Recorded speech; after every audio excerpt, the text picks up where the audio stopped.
Assalamu alaikum. Ооба туугандар, барыңыздарга ассаламу алейкум. Мен азыр Москва шаарында чоң окуу жайдамын. Бул жерде Кыргызстан, Өзбекстан, Тажикстандын жана Азербайжан, иши кылып жалпы эле СНГнын балдары билим жана илим алышат. Бул окуу жай 4 кабаттан турат. Эртең мененки саат 9-дан кечки саат 6-га чейин, биринчи күндөн 5-чи күнгө чейин 3 маал халал тамак аш менен балдарды мына ушул жерде окутушат. 1-класстан 11 класска чейин орусча окутуу программасы жана диний программада кирет. Андан сырткары араб тилин жана англис тилин күнүгө окутат. Assalamu alaikum, mening ismim Hilal, men bitta 1 yil o'qiyman, menga bet yoqadi.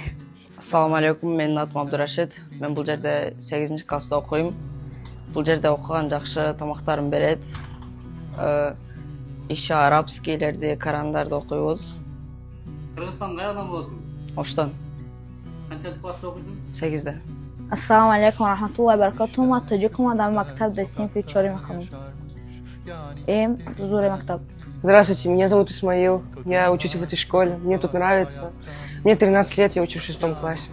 Москва шаары автозаводская метросу көрсөтүлгөн телефон номерлерге байланышка чыгып, бардык маалыматты тактап, анан ушул жерге келип, сурооңуздарды берип, балдарыңыздарды ушул жерге тапшырсаңыздар болот. Баса видеону Москва шаарындагы эмгектенип жүргөн, жашап жүргөн биздин мекендештерге таратып коюңуздар.